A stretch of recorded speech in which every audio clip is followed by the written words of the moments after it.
and good day to all of you.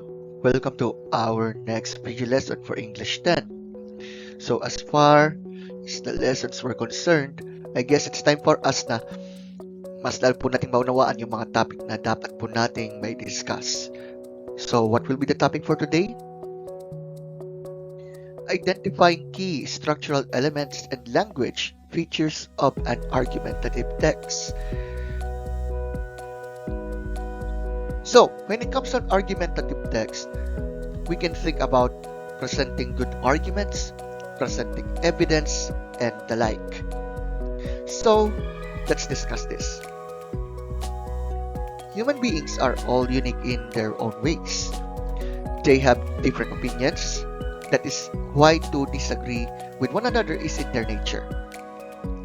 In school, it's inevitable to be required by teachers to write numerous essays about various topics. One type of essay a student would most likely encounter is what was called argumentative essay. Writing an argumentative essay is an opportunity for students to develop their skills in presenting an argument in a measured and considered manner. Well, some students may think that it would be hard to write an argumentative essay. But actually, it's not difficult if one knows what he or she is doing. Furthermore, an argumentative essay allows one to have the opportunity to improve his or her research and writing skills, learn the most important rules of logic, and master different arguments. Kaya kung tutusin, sometimes napapaisip tayo bakit nagsusulat kami ng essay lagi-lagi, whether it's Filipino or English.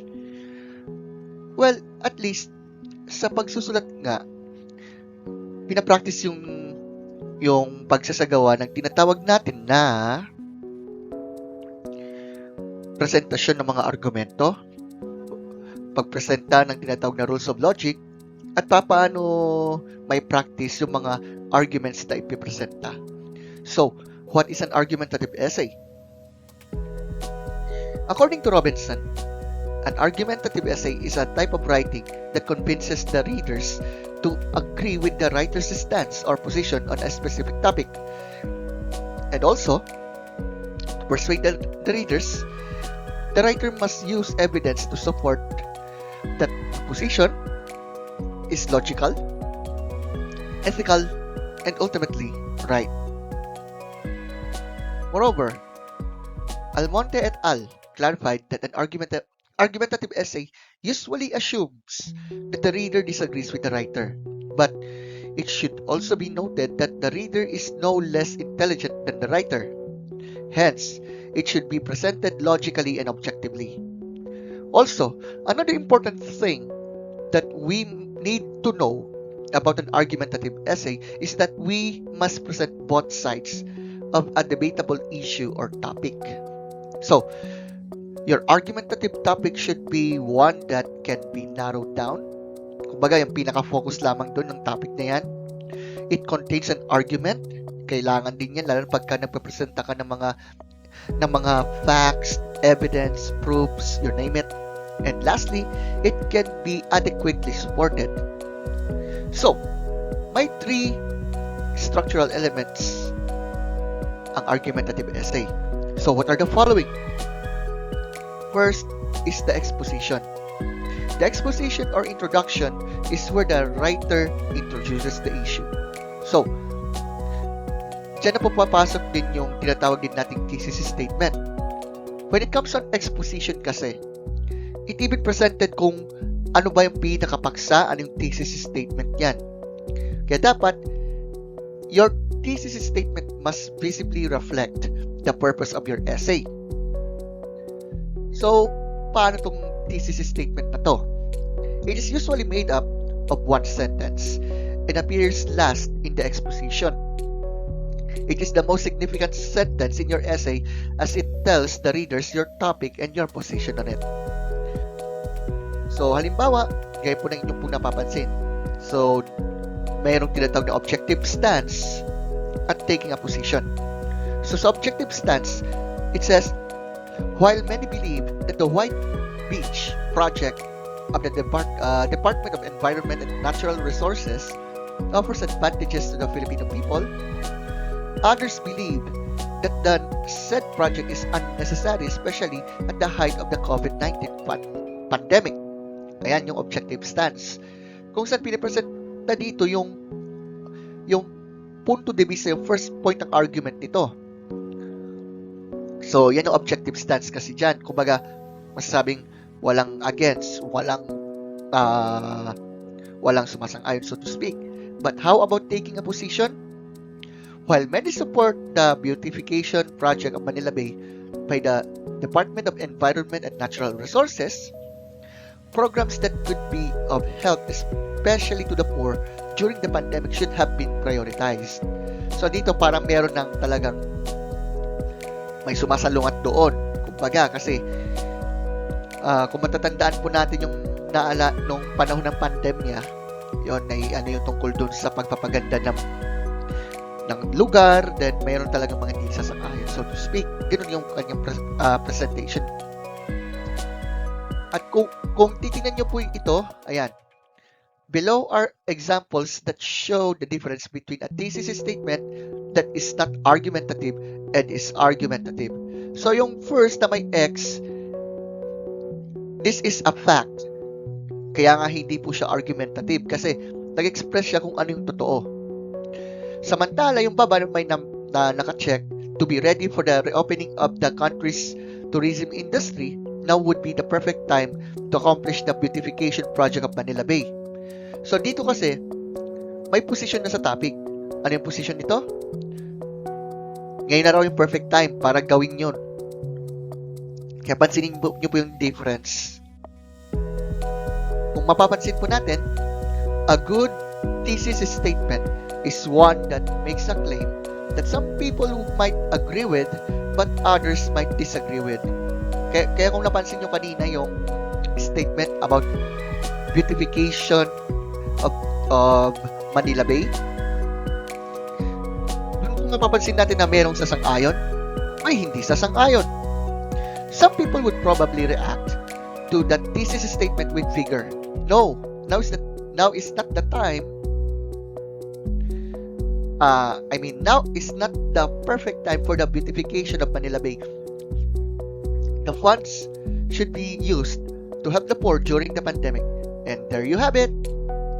Malinaw po ang thesis statement and it is considered to be debatable. Tandaan, before you begin writing your essay, make sure that you have done enough research to present the argument justly and thoughtfully. Hindi porke nag-present ka ng isang argument and then you think na patunay yan ng iyong position, ibig sabihin totoo na. Kailangan kumbaga, alam mo yung sinasabi mo dyan. Like for example,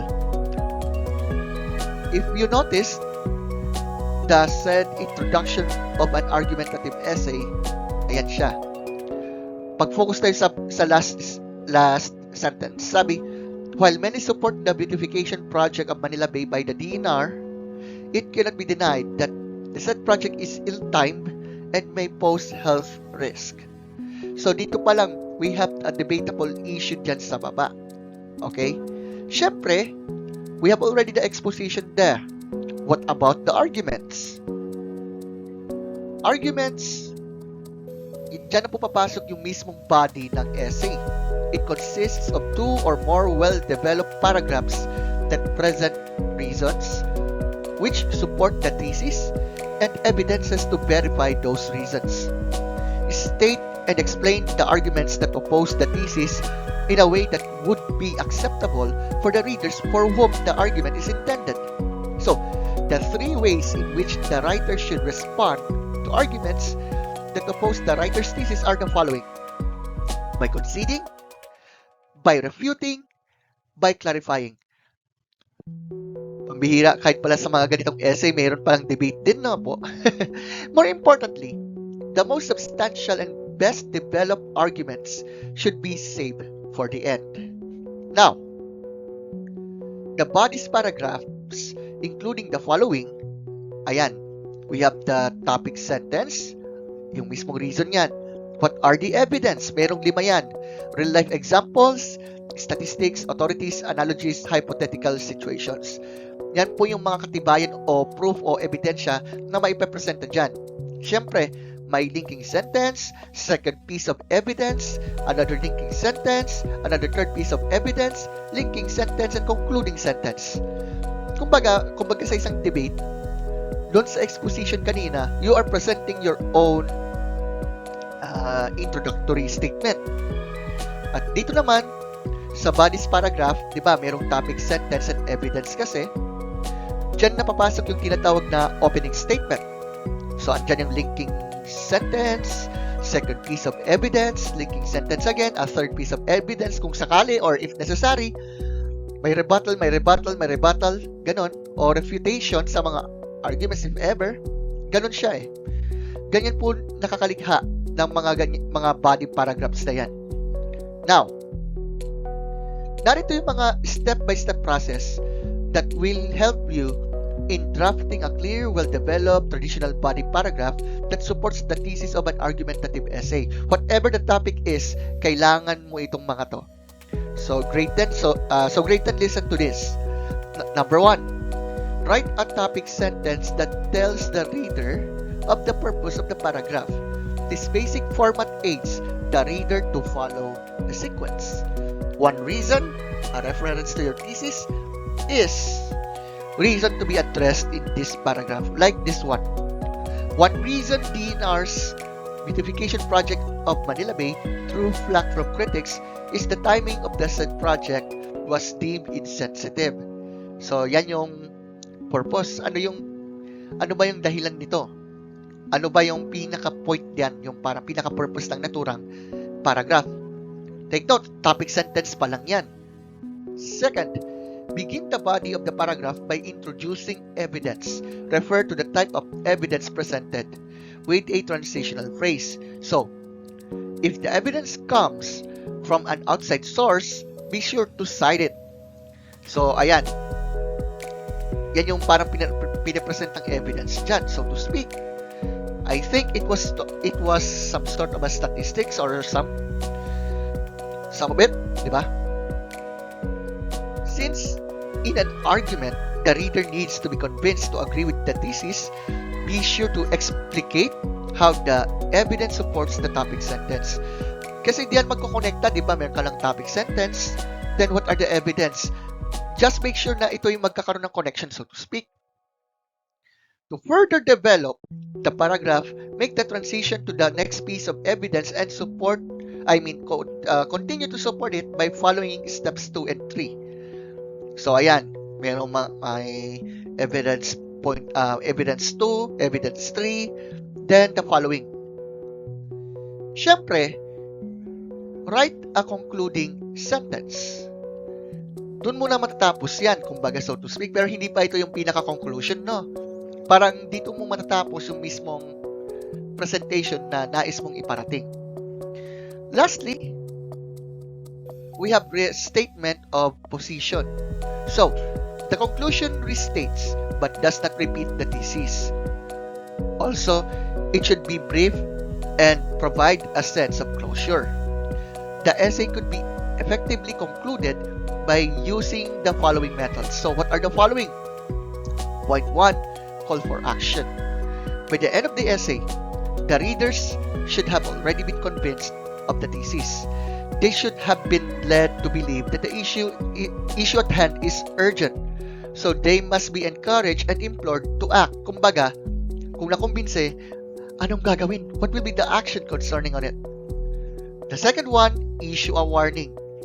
Another powerful way to end the essay is by explaining the unavoidable negative consequences. This can be done to avoid telling the reader what to do. Ano yung mga babala dyan? Halimbawa, may kinalaman sa climate change ang iyong paksa. Ano yung warning na pwede mong ipresenta? Ganun po siya. Thirdly, use a relevant quote. It's also effective to conclude the essay with wise words of a relevant person who has a potential impact on readers. The relevant quote that is used should also have a potential impact on readers. In short, ano yung quotation na gusto mong ipresenta na may na konektado sa mismong pinapresenta. And last but not the least, refer back to the intro. Well then, linking the conclusion to the introduction reinforces the thesis and makes the reader feel like we've come full circle. Kumbaga, parang bumabalik ka sa original na statement mo, pero ngayon, meron ng conclusion na talagang susuportan dyan.